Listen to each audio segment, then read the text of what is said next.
Hey guys, and welcome to Data DIY. Today we're going to do something a little different. So usually I like to do a code along so you can kind of see how I struggle through challenges and get to the end result. But I already built the tool and I thought it was timely to share it with you guys, so I'll just jump into it. Basically, I really want to see Avengers. Girlfriend thinks I'm ridiculous, so I built a web scraper to monitor the movie theater I prefer and look for when the showtimes are available. And as soon as they're available, it sends me an email and a text message to let me know that I can go ahead and buy tickets. I might play with this project in the future to make it automatically buy me those perfect center row tickets, but for now it just lets me know. So what I want to do today is just show you the code and get it to a place where you guys can jump in and start scraping. So this could work for movies or all kinds of other stuff. So let's jump into it. You'll see here kind of pared down. I named it YouTube because I wanted to obfuscate my username and password. I have my password saved in here in a string. Really not a good idea. You should be encrypting those things, but this is just a quick and dirty process. The email password that I have saved is for an email account I don't do anything with except for silly stuff like this. So basically the primary packages we're using are Beautiful Soup to help us kind of find the tags and see if the movie's playing. Requests to do the web scraping. We play with time and date time, just time for timing because we don't want to hit their server over and over and over again. We want to put a little delay in. And date time because I just wanted to know when things changed. We do use a little bit of regular expressions. And then this is essentially what we use to connect to the Google server to send ourselves email. We also use Twilio, which I was new to, but super easy to set up. Definitely check out their website. And you'll set up a client, send text messages really easy. They give you $15, which is enough for 1,000 text messages. For this project, I'll probably send a handful. So let's just jump into it. So I was looking to scrape for the Avengers, and basically this is the URL. And I played with this, so I actually started this before this site was live. Let me jump in here. And so I played with this by looking at a different movie that was already out and finding something comparable. So I found what they were calling Avengers and kind of switched to that and found this URL. Once I found this was all empty. So there weren't any website or any tags, any movie times. And it actually triggered and told me I could buy them. I got really excited and then came over to the page and they were all available soon. So I had to update my code to look for the available soon. And I'll kind of show you how I did that too. So jump back over to our code. I set that target because I only want to go to a few theaters. I also made it look at those, so I'll show you kind of how I did that in the code. And when it prints, it just runs. So I'll show you. I have it running here. Basically, it says, it's checked 1,200 times since I last updated it. I made it tell me this because I wanted to know if it was successfully hitting their server or not. And then it tells me when it last checked. So this is just debugging. If I saw that it was failing a lot or something like that, I could come in and change it. So here, the Twilio client is super easy. You're going to put your I guess, I don't remember the string exactly, but essentially your SSH key and account ID in these two spots, and they have a great tutorial on that.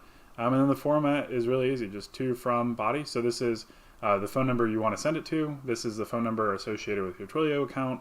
And then this is what I have. So for mine, more because I wanted to test this, as soon as it starts, it sends me a text message. And then it will send me a text message again once it continues. So other than that, let's just keep going. This is kind of the setup to connect to the Gmail server. One note, you're also going to have to go to your Gmail and allow for less secure apps, which is not something I'd advise doing for your personal account or anything else. So I made a throwaway account just to do stuff like this. There's probably better ways to do that stuff, and I'd love to hear from you if you have any suggestions. Because I wanted to print the status in a way that, ooh, look at all that mess.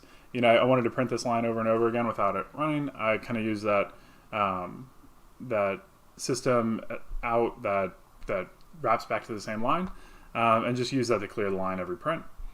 And similarly here, and actually I may use this instead, so I don't really remember, but I add that at the beginning of the line, change the end. So it's just a kind of print setup, but I thought it was easier to do it this way. So it just allows this line to kind of keep looping and looping. So the first thing I do, and the check number and the date time are really just me being curious. This 12:11, I just thought was interesting to see how many times I'd ping their server. That way if it started failing, maybe I'd see, okay, I can ping it 1,000 times before I need to cycle my IP address or, change the setting on my VPN. So that's kind of what I was thinking with there. But that just iterates.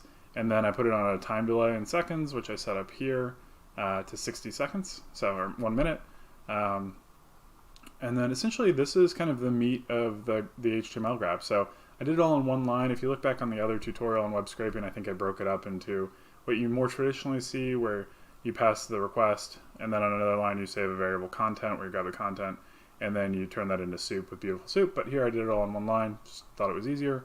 I wrapped this in a try except block because there was some weird, I don't know if it was my internet, I don't know what was going on, but I was hitting some fails on that, so I wanted to let it keep rolling in case it was a temporary issue, but also alert me. So that's where the successful request pass fail comes into play. And I'll jump into the actual kind of what I'm doing here in a second. I'll go through a high level now, and then I'll show you on the web page. But basically,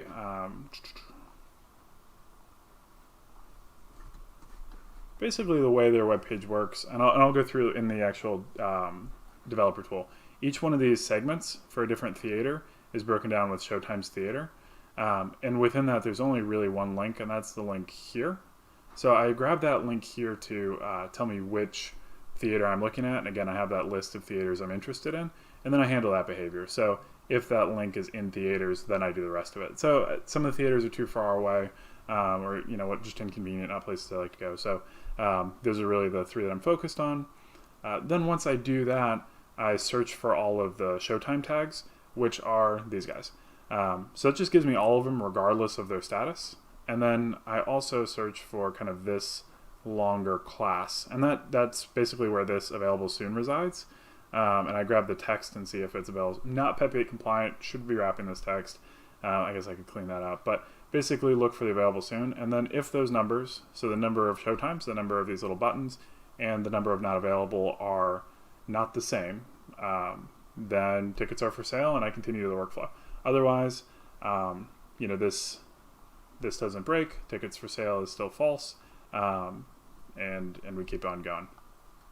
So then here, restart line was just a helper function to make it so the code kept looping here. You notice that line didn't print. I didn't want to have a bunch of successive prints and end up kind of causing delay and hogging memory, just holding that in the command window.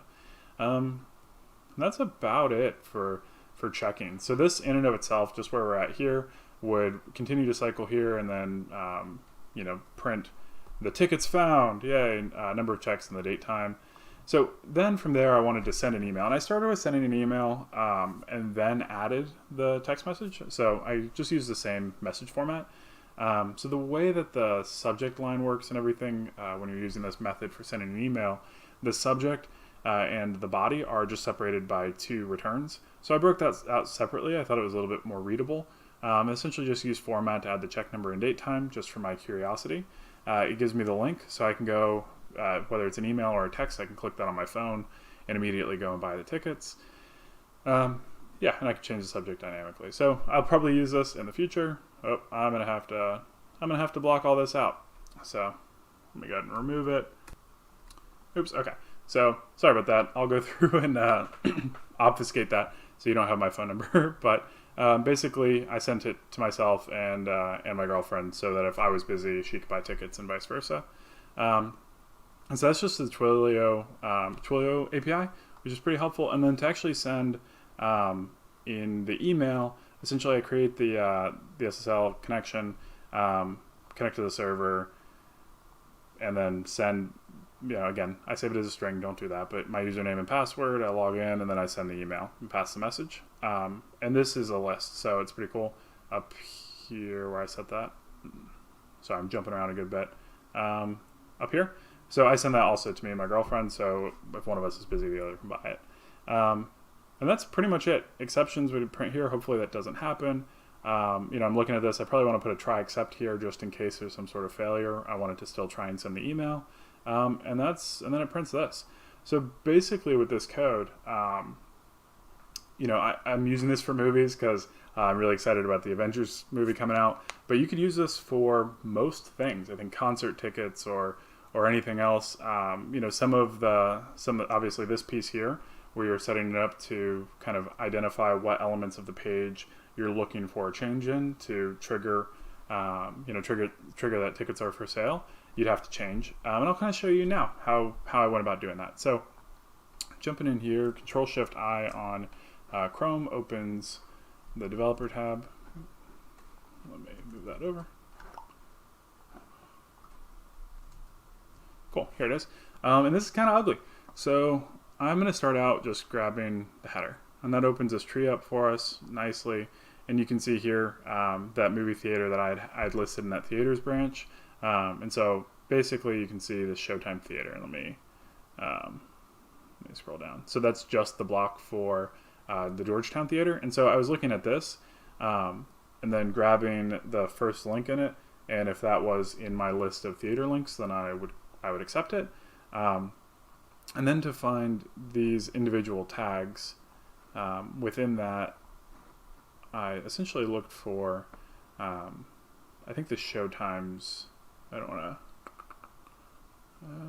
to, div buttons. So this is the longer class that I used to identify if it was an available soon or not. And I think this parent div had a class. Let me double check. Yeah, Showtime. Okay. Just some here.